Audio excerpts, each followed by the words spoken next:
Hej så, og velkommen til. I den her video, der skal vi starte på grundstoffer og atomer. Og det vi skal have ud af den her video, det er, at I skal lære 3 ting. I skal lære noget om atomer og modeller for atomer. Så skal I lære noget om elementarpartikler, og så skal vi snakke om elementarpartiklernes ladning. Det er jo meget spændende. Det her det er jo virkelig noget, hvor jeg er stærk og har meget passion og har lavet rigtig meget om. Så det glæder jeg mig rigtig meget til at kunne begynde at tage hul på med jer i den her forbindelse. Og det her forløb gør vi færdigt lige så snart, at vores fælles fokusområde er færdigt. Og det glæder jeg mig til. Jeg glæder mig til at komme i gang med det her med jer. For det her, det synes jeg er noget af det mest interessante, og det er der, hvor vi kan have nogle virkelig gode snak. Lad os starte med et atom. Hvordan et atom ser ud. Og det som vi har allerede snakket om et par gange, og I kender også godt ordet brint. Men når vi går ned og kigger på brint, sådan kun kigger på et brintatom, så vi simpelthen kun har et stykke brint.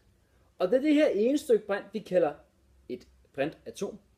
Og det kommer fra, at man til tidernes morgen ikke troede, at man kunne tage nogle flere mindre stykker end det her lille stykke brint, som er det et stykke brint. Og det er altså også kaldet hydrogen. Og i sådan et atom er der en atomkerne, og så er der atomskaller. Og der kan være flere. Der kan være rigtig mange. Her i brint, som også er kaldet hydrogen, der er der 2 herinde i midten. Og den ene, det er det vi kalder en proton, og det andet er det vi kalder en neutron.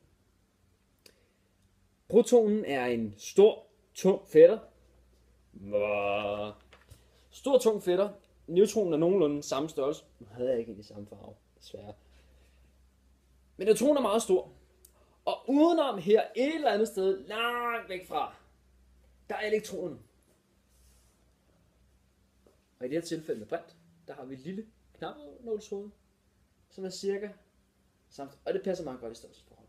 Så herude er elektronen, og herinde i kernen er protonen sammen med neutronen. Og den her elektron sidder herude og fiser rundt om i den skal. Og det er simpelthen en atommodel. Og det her det er en atommodel for hydrogenatomer. Og de 3 elementarpartikler, som I lige har været i nærheden af, det var i første omgang en neutron, som er bare beskrevet med et N. Så er det en proton, den skriver med et plus inde i os. Og så en elektron, og der må man gerne sætte en streg lige ovenover elektronen eller E'et. Sådan der. Sådan så der lige kommer sådan en minus på. Og det har noget at gøre med deres ladning. Ser I? Det er nemlig sådan, så at selvom at protonen her er en stor, tung fætter, så er elektronen en meget lille fætter og meget let. Men de har den samme ladning, bare modsat. Så de her 2 tiltrækker hinanden. Altså ligesom en dreng og en pige, der er tiltrukket af hinanden. Og deres ladning er forskellig. Altså de er modsat, ligesom man er dreng og pige, det er modsat køn. Så den her er meget, meget mindre end proton. Så er den altså lige så stærk til at tiltrække noget. Og det er elektronerne her, vi flytter rundt på, når vi flytter på strøm. Protonerne her sidder fast inde i atomkernen og kan ikke flytte sig. Så deres elementarladning, eller deres ladning, som vi bare skal bruge ordet, deres ladning, er, at protonerne, som protonen var grøn, den har E+ som ladning. Og neutronen, den er neutral. Altså, den laver ikke så meget. Den er med til at veje, og så er den med til at skabe noget stabilitet i atomkernen, sådan så den ikke lige pludselig begynder at gå fra hinanden. Og så er der elektronerne, som er dem her, der fiser rundt udenom.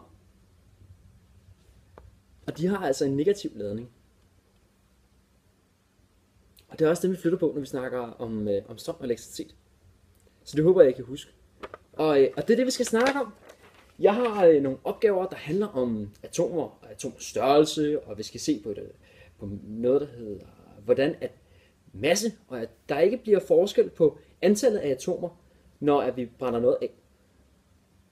Så det var alt for i dag, og vi ses ned i lokalet, fysiklokalet, i morgen.